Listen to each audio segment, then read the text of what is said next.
Hello everyone, you are very warm welcome to our channel love story teller. और चलिए आज मैं आपके साथ शांगबन स्टोरी का नेक्स्ट पार्ट लेके आए। चलिए उसे शुरू करते हैं। जैसे कि हमने पिछले एपिसोड में देखा कि दोनों भाइयों ने यहाँ पर लवांगची को किस कर दिया था और विंग ने तो उसके सामने कैसेनोवा वाली इमेज बना दी थी। और यहाँ पर जो हमारा वेवोशन था वो बोल चुका था आई लाइक यू। ये सोच सोच कर कि अब तीनों को रात में नींद नहीं आ रही थी। जैसे तैसे ये सोते हैं, लेकिन सुबह उठकर इन्हें अपनी रात में की गई गलतियों के लिए बहुत पछतावा हो रहा था। इन्हें ऐसा लग रहा था कि ये फेस कैसे करेंगे। विंग को यहाँ पर लग रहा था वो लवांगची को कैसे फेस करेगा, वे वोशन को लग रहा था वो लवांगची को कैसे फेस करेगा, और लवांगची को लग रहा था कि वो दोनों ट्विन वे ब्रदर को कैसे फेस करेगा, बिकॉज दोनों ने ही उसे किस कर दिया है। और उसके लिए उसके तो दिल की धड़कनें जैसे ब्लास्ट हो जाएंगी। वो बेचारा सुबह उठता है, 5 बजे वो उठ गया था, लेकिन वो 7 बजे तक अपने बिस्तर में ही लेटा रहता है और इधर उधर गोल गोल घूमता रहता है, बिल्कुल एक खरगोश की तरह। कभी यहाँ टर्न हो रहा था, कभी वहाँ टर्न हो रहा था, बिल्कुल। और फिर वो हार कर यहाँ पर सोचता है कि नहीं, अब मुझे तैयार हो जाना चाहिए। वो नहाता है, नहा धोकर वो रेडी होता है। आज वो बहुत लेज़ी लग रहा था, उसे नींद भी नहीं आई थी।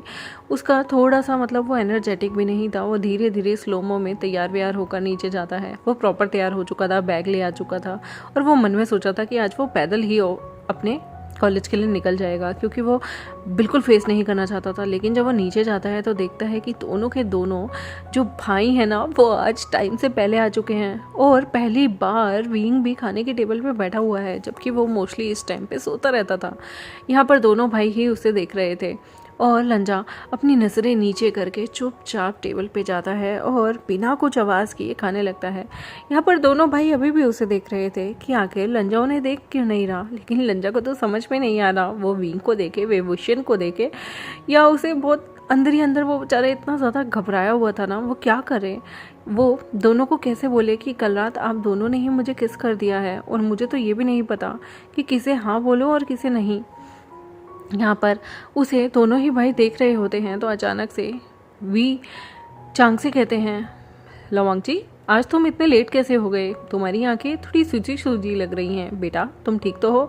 यहाँ पर लवांगची उनकी तरफ देखता है, एक बेचारा धीमी सी स्माइल कर कर कहता है, नहीं नहीं अंकल, मैं ठीक हूँ। यहाँ पर अचानक से दोनों भाई बोल पड़ते हैं, वांगची तुम ठीक हो ना? यहाँ पर वांगची दोनों की तरफ देखने लगता है और फिर घबराते हुए नीचे देख लेता है, नजरें नीची करता है। तो यहाँ पर दोनों भाई मुस्कुरा पड़ते हैं। उन्हें लगता है कि वांगची शायद कल की हुई किस के बाद उसकी हालत ऐसी हो रही है। यहाँ पर वेवोशन कहता है, चलो लवांगची कॉलेज भी जाना है। और यहाँ पर विंग कहता है, मैं उसे छोड़ दूंगा, तुम आज ऑफिस चल जाओ। तो यहाँ पर वेवोशन कहता है, कोई ज़रूरत नहीं, मैंने कहा ना मैं उसे छोड़ दूंगा।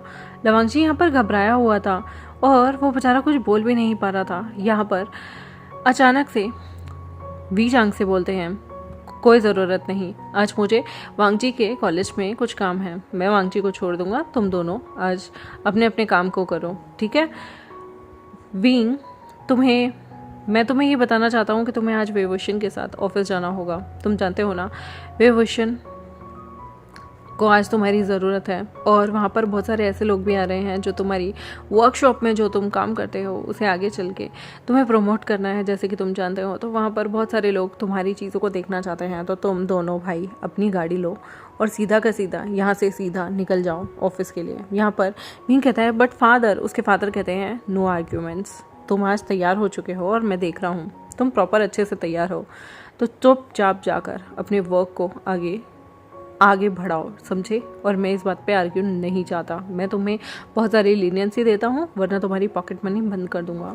विंग कुछ नहीं बोलता। वेवोशन भी यहाँ पे मन में सोच रहा था, उसे लवांगची से पूछना था कि कल सडन केस और उसने सडन कन्फेशन किया है, उससे लवांगची को कुछ बुरा तो नहीं लगा, लेकिन वो नहीं पूछ पाता। और विंग भी सोच रहा था वो अकेले में लवांगची को बोल देगा कि वो कैसीनोवा नहीं है, ये उसकी फर्स्ट किस है। लेकिन दोनों ही भाइयों को टाइम नहीं मिलता। वी चांग से यहाँ पर वांगची को कहते हैं, वो देखते हैं वांगची कुछ खा नहीं रहा, तो वो वांगची को भी धमका देते हैं, बेटा पूरा फिनिश करो। ये सुनते ही वांगची भी बेचारा घबराते घबराते सारा खाना फिनिश करता है, सारे खाने को खाता है। उसे ऐसा लग रहा था जैसे मानो सारे पूरा वे खानदान मिलके उसे बुली कर रहा है। वो बेचारा यहाँ पर पहले तो आराम से रैबिट की तरह खा रहा था, खुतर के सारी चीज़ें खा पी कर वो यहाँ पर फटाफट से दोनों भाइयों को बिना फेस के निकल जाता है अंकल के साथ गाड़ी में। अंकल उससे पूछते हैं, वांगजी क्या बात हो गई, तुम ठीक तो हो ना, तुम्हारे चेहरे का रंग इतना उड़ावा क्यों लग रहा है। वांगजी कहता है, चेहरे का रंग नहीं, मैं एकदम ठीक हूँ। यहाँ पर उसके अंकल मुस्कुराते हैं और कहते हैं, ऐसा हाल सिर्फ प्यार में होता है, क्या तुम्हें किसी से प्यार हो गया है बेटे। वो मुस्कुराते हुए बोलते हैं। यहाँ पर वांगजी कहता है, शिट, ये क्वेश्चन तो बिल्कुल मत पूछिएगा, मैं आपको कैसे बताऊं कि आपके दोनों बेटों ने कल रात मेरी नींद उड़ा कर रख दी है, मुझे समझ नहीं आ रहा क्या कहूँ। यहाँ पर एक ने मुझे रैंडमली किस कर दिया और दूसरा मुझसे, जो कि बात भी नहीं करता, वो मुझे आकर अचानक से कहता है कि आई लाइक यू। ये क्या हो रहा है मेरे साथ। यहाँ पर वो कहता है, नहीं अंकल, मैं ठीक हूँ।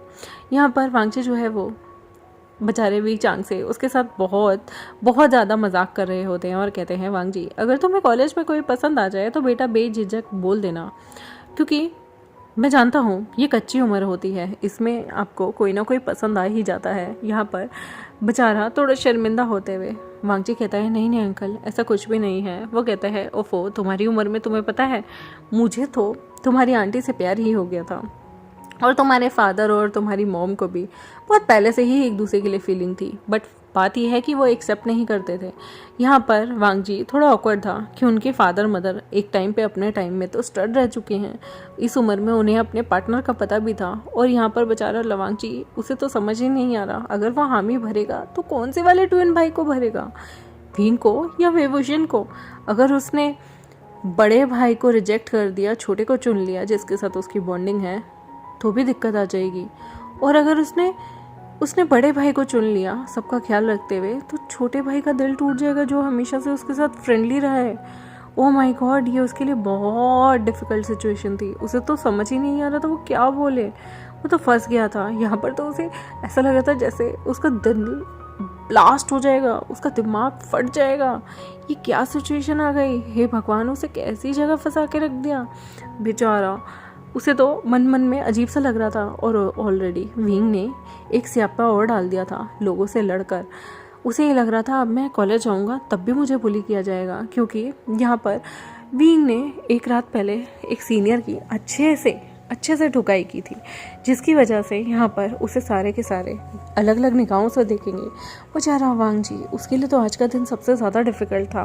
उसे ऐसा लग रहा था कि सच में उसे वापस से घर में जाकर सो जाना चाहिए, उसे किसी भी चीज़ को फेस नहीं करना। उसे ऐसा लग रहा था, यार ये मेरे साथ ही क्यों हो रहा है, मैंने आखिर भगवान जी आपका क्या बिगाड़ा है बेचारा। यहाँ पर जैसे तैसे वो अपनी सोच को गैदर करता है और जैसे तैसे वो कॉलेज के लिए जाता है। वी जांग से कहते हैं, अरे अलग अलग क्यों भाग रहे हो, मैं चल रहा हूँ ना तुम्हारे साथ। यहाँ पर वो वांगजी को उसकी बिल्डिंग आते ही, वो तो ऑफिशियल बिल्डिंग के लिए निकल जाते हैं और वांगजी अपनी क्लास के लिए चला जाता है। वहाँ पर वांगजी को नियो सेंग कहता है, ब्रदर मैंने सुना जो फाइट हुई थी, क्या फाइट थी ब्रदर, सच में मज़ा ही आ गया। तुम पता है क्लास में सबसे पॉपुलर हो, तुम्हारे लिए बहुत डिमांड है, सारे सीनियर देखना चाहते हैं तुम हो कौन। यहाँ पर वांगजी से डील करने काफ़ी लोग आ जाते हैं। वांगजी जो है वो यहाँ पर किसी को जानता भी नहीं था, बेचारे के लिए बहुत ऑकवर्ड सिचुएशन थी। और जिस सीनियर की पिटाई यहाँ पर वे विंग के द्वारा की गई थी, वो यहाँ पर वांगजी से उसके ही ग्रुप के लोग कहते हैं, तुम्हारी हिम्मत कैसे हुई, तुमने हमारे दोस्त को बुली किया है। वांगजी कहता है, मैंने बुली नहीं किया, पहले आपके दोस्त ने अपने आप की लिमिटेशंस को क्रॉस कर दिया था, उसके बाद ही मेरे यिंग गग ने उसके साथ लड़ाई की। यहाँ पर वो मुस्कुराते हैं और कहते हैं, गग लग तो नहीं रहा था, वो अल्फा तो तुम्हें लेकर बहुत पॉजिटिव लग रहा था। वांगजी के गाल अब और भी जलने लग गए थे, उसको ऐसा लग रहा था यार ये सब मत बोलो। यहाँ पर वांगजी गुस्से में बहुत ज़्यादा तिलमिला जाता है, इरिटेट हो चुका था और कहता है, तुम लोग यहाँ से जा रहे हो या नहीं जा रहे, मैं टीचर से कंप्लेन कर दूंगा।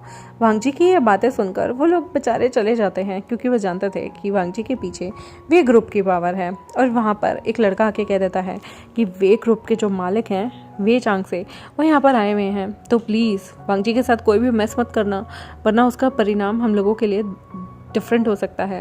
ये बात सुनकर तो वांगजी से सारे खौफ में आ गए थे कि वांगजी इतने बड़े इंसान को, इतने बड़े इंडस्ट्रियलिस्ट को अपने साथ लेके आया है, आखिर कोई मैटर तो नहीं हो गया। वो सारे अचानक से वांगजी से माफ़ी मांगने लगते हैं, एक एक करके सारे सीनियर ने उससे माफ़ी मांगी थी। क्योंकि उनके पेरेंट्स कहीं ना कहीं वे कंपनी से एसोसिएट थे। अगर कुछ भी इन लोगों ने यहाँ पर गड़बड़ की वांगजी के साथ तो उनके माता पिता को भारी नुकसान होगा और उनके माता पिता उसके बाद उन लोगों के खर्चा पानी सब कुछ बंद कर देंगे। वो लोग बेचारे डर जाते हैं और यहाँ पर वांगजी से माफ़ी मांगने लगते हैं। वांगजी को लगता है ये आखिर आज सूरज कहाँ से उग गया। ये सारे बंदे जो अभी थोड़ी देर पहले उसे एक्यूज़ कर रहे थे वो माफ़ी मांग रहे हैं। यहाँ पर वांगजी के तो सिर में दर्द हो रहा था, आखिर ये हो क्या रहा है पूरी दुनिया के अंदर। वो आराम से अपनी क्लास अटेंड करता है। पूरी क्लास में टीचर उससे कहती हैं, सारी टीचर उसे देख देख के मुस्कुरा रही थी।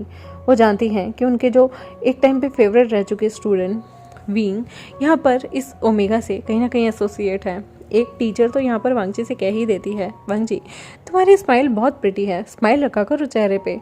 और मुझे पता है इंग को जो लोग स्माइल करते हैं ना वो लोग बहुत पसंद आते हैं। वांगजी ये सुन के तो उसे समझ ही नहीं आ रहा था ये कॉम्प्लीमेंट है, ताना है या क्या है। यहाँ पर बेचारे की जो हंसी थी ना वो फ्रीज हो जाती है। उसे वो टाइम याद आता है जब यिंग गगर ने उसके ना करते हुए भी उसके हाथों पे किस किया था और फिर सीधा उसके लबों को छू लिया था। फिर अचानक से उसको वो फ्लैशबैक याद आता है जब विविशन गगर ने भी उसके होठों को चूम लिया था और कहा था I like you.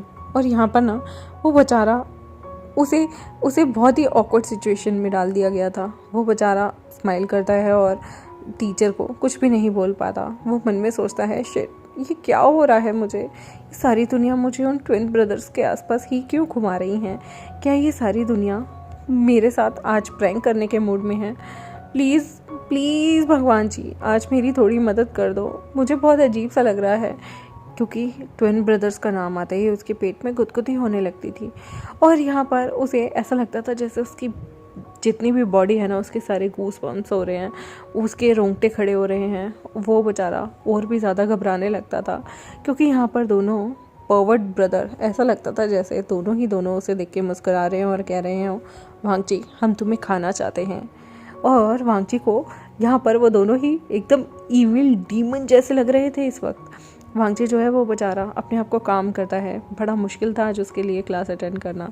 Lunch time में वो आराम से जाकर नीचे बैठ जाता है और अपना लंच कर रहा होता है। उसके दिमाग में बहुत सारी चीज़ें चल रही थी। न्यू सिंह आता है और कहता है वांगजी ब्रदर तुम बहुत ज़्यादा कंफ्यूज लग रहे हो, क्या हुआ है। यहाँ पर वांगजी कुछ नहीं बोलता और कहता है कुछ नहीं, मुझे थोड़ी सी अजीब सा लग रहा है, मुझे थोड़ा सा डर लग रहा है। वो पूछता है किस बात का डर। वांगजी यहाँ पर उससे पूछता है क्या मैं तुमसे एक क्वेश्चन पूछूं, तुम मेरे क्वेश्चन का ठीक ठीक जवाब दोगे ना। यहाँ पर उसे ऐसे टेंशन में देखकर अचानक से न्यू सिंह कहता है वांगजी ब्रदर क्या बात हो गई, कहीं आप प्रेग्नेंट तो नहीं हैं। वांगजी यहाँ पर उसके हाथ पे ज़ोर से मारते हुए कहता है बकवास मत करो। यहाँ पर वो मुस्कुराता है और कहता है ठीक है मैं तो बस ऐसे ही बोल रहा था। आपने इतने घबराए हुए एक्सप्रेशन दिए कि मुझे लगा आप प्रेग्नेंट हैं।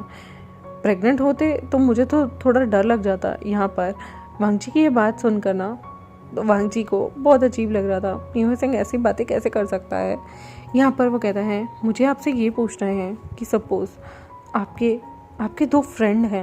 यहाँ पर वो ये तो नहीं बोल सकता था कि दो ट्विन ब्रदर हैं वेवोशन और विंग, लेकिन वो यहाँ पर कहता है सपोज़ तुम्हारा कोई दोस्त है जो तुम्हारे बहुत अजीज़ है और अचानक से तुम्हारे दोनों दोस्त तुम्हें प्रपोज कर दें तो तुम किसे चूज़ करोगे। यहाँ पर न्यू सिंह कहता है मेरे जो दोस्त हैं एक आप हो और एक और दोस्त हैं, बट अगर आप दोनों ही मुझे प्रपोज कर दोगे ना तो मैं दोनों को ही एक्सेप्ट कर लूँगा। यहाँ पर वो मजाक में बोलता है और हंस रहा होता है। वांगजी कहता है बकवास मत करो, मुझे सीरियसली जानना है। वो कहता है वांगजी ब्रदर इतना क्यों सोच रहे हो, जो आपको ज़्यादा पसंद हो उसे हाँ भर देना। यहाँ पर वांगजी कहता है बट मुझे तो कोई भी पसंद नहीं। तो वो कहता है तो दोनों को ना कर दो। वांगजी कहता है लेकिन फिर उन्हें बुरा लग जाएगा, वो मेरे दोस्त नहीं रहेंगे। तो वो कहता है अगर उन्हें बुरा लग जाएगा तो दोनों को हाँ कर दो। वांगजी कहता है बट मैं दोनों को हाँ कैसे कर सकता हूँ। यहाँ पर वो कहता है तो दोनों को ना कर दो। कहता है मैं दोनों को ना भी नहीं कर सकता। तो कहता है वांगजी ब्रदर अब आप मुझे कंफ्यूज कर रहे हैं। आप जानते हैं मेरे पास वैसे भी थोड़ा सा दिमाग है और अगर आप इस तरह के रीजनिंग क्वेश्चन करते रहे तो मेरा दिमाग वो खर्च हो जाएगा, फिर मैं अपने घर कैसे जाऊँगा। दगा तो वैसे भी मुझे इतना कन्फ्यूज़ करते रहते हैं, पूरे टाइम मुझे काटने को दौड़ते हैं और अब आप मुझे कन्फ्यूज़ कर रहे हो। देखो या तो अगर आप उन्हें खोना नहीं चाहते हो तो दोनों को हाँ कर दो और अगर खोने का डर है तो तो दोनों को हाँ मत करो। यहाँ पर वांगची सोचता है दोनों को मना करना ही ज़्यादा बेहतर होगा, दोनों को हाँ करना तो बहुत खतरनाक हो जाएगा, ये तो चीटिंग में कंसीडर होगा, वो किसी को चीट नहीं कर सकता, वो एक गुड बॉय है और एक गुड बॉय कभी किसी को चीट नहीं करता। यहाँ पर वांगची मन में सोचता है आज वो घर जाएगा और दोनों भाइयों को कह देगा कि उससे किसी से भी प्यार नहीं है। यहाँ पर वो मन मन में बार बार सोच रहा था मुझे किसी से भी प्यार नहीं है, मुझे किसी से भी प्यार नहीं है, किसी से भी प्यार नहीं है। यहाँ पर उसके हाथ पे हाथ रख कर नियो सिंह कहता है ब्रदर आप ठीक हो ना, क्या हुआ, आप ये पागलों की तरह ये क्यों कह रहे हो मुझे किसी से भी प्यार नहीं है, किसी ने आपको प्रपोज किया है क्या। यहाँ पर वांगची कहता है बिल्कुल नहीं, किसी ने नहीं किया। वांगची एकदम स्ट्रेट बैठ जाता है मॉन्क की तरह। यहाँ पर नियो सिंह हंसने लगता है और कहता है आज मेरे ब्रदर मुझे जल्दी लेने आ रहे हैं। वो नियो सिंह की तरफ देखता है और कहता है प्लीज़ आज मत जाओ, मुझे वैसे भी बहुत ज़्यादा सिर दर्द हो रहा है, तुम भी चले गए तो मैं यहाँ वक्त कैसे बिताऊंगा। वो कहता है मेरी जगह बहुत ज़्यादा खतरनाक है, अगर मैं उनके साथ नहीं गया ना वांगची ब्रदर तो वो मुझे मार देंगे। यहाँ पर गुस्से में वांगची कहता है मैंने हमेशा सुना था जो डरपोक दोस्त होते हैं ना वो मुसीबत में कभी काम नहीं आते। नियो सिंह तुम एक डरपोक दोस्त हो, तुम मेरी मुसीबत में काम नहीं आ रहे। यहाँ पर वो कहता है मुसीबत, आप पे मुसीबत, आपने तो यहाँ पर सारे सीनियर को डरा कर रखा हुआ है। आपके साथ जो वी चांग से आए हैं उन्हें देखकर सबकी फटके हाथ में आ गई है और आप कह रहे हैं कि मैं मुसीबत में आपके काम नहीं आ रहा। उल्टा मुझे तो आपका शुक्रिया अदा करना चाहिए क्योंकि आप इतने बड़े अपने साथ इंटरेस्ट लिस्ट को लेके आए हैं, अच्छे अच्छों की सिटी आपने गुम कर दी। क्या हो गया है आपको लवांगची ब्रदर, आप ठीक तो है ना। यहाँ पर लवांगची बेचारा क्या ही बोले, उसके पास तो बोलने के लिए शब्द ही नहीं थे। वो बोलना तो बहुत कुछ चाहता था लेकिन उसके पास जुबान ही नहीं थी, वो क्या बोलता। उसे ऐसा लग रहा था यार ये क्या हो रहा है मेरे साथ, प्लीज़ मुझ पे थोड़ा सा रहम खाओ। यहाँ पर नियो सिंह उसे बाय कह के चला जाता है। बड़ी डिफ़िकल्टी के साथ लवांगची पूरे लेक्चर्स को अपने अटेंड करता है और उसके बाद शाम का वो इंतज़ार कर रहा था। यहाँ उसे घबराहट हो रही थी कि उसे लेने कौन आएगा, लेकिन उसे लेने के लिए कोई भी नहीं आता, बल्कि उसे लेने के लिए वी चांगसे ने अपनी ही गाड़ी भेज दी थी और यहाँ पर उनकी गाड़ी के थ्रू ही वो अपने घर चला जाता है। वो घर जाता है ना तो वो देखता है कि ड्राइंग रूम में दोनों ही भाई बैठे हुए हैं। यहाँ पर दोनों ही भाई अभी एक दूसरे से लड़ रहे थे, जिसमें से यहाँ पर विभूषण कहता है कि तुम आज अपनी वर्कशॉप में क्यों नहीं हो। तो विंग कहता है क्यों, तुम आज इतनी जल्दी ऑफिस से कैसे आ गए। वांगची उन दोनों को ही देख रहा था, दोनों अभी भी लड़ रहे थे लेकिन वांगची के आते ही दोनों चुप हो जाते हैं, वांगची की तरफ देखने लगते हैं। वांगची इतना घबराया हुआ था कि वो सीधा वहाँ से भागकर सीढ़ियाँ चढ़ता है और अपने रूम में जाकर बंद हो जाता है। यहाँ पर वांगची को ऐसा लग रहा था वो दोनों को ही फेस नहीं करना चाहता और दोनों को ही वो क्या बोले। उसे इतना डर लग रहा था कि वो नर्वस होकर अपने ब्रदर को फ़ोन मिला देता है। और देखते हैं गाइस आगे क्या होगा। वांगची इतना घबराया हुआ है, आगे क्या होगा, किस दोनों को जब ना बोलेगा या हाँ बोलेगा या क्या होगा ये पता चलेगा अगले आने वाले एपिसोड में। तब तक मेरे चैनल को सब्सक्राइब, वीडियोस को लाइक, बेल आइकन को प्रेस कर दे। मिलते हैं आपसे नेक्स्ट एपिसोड में, तब तक के लिए बाय बाय।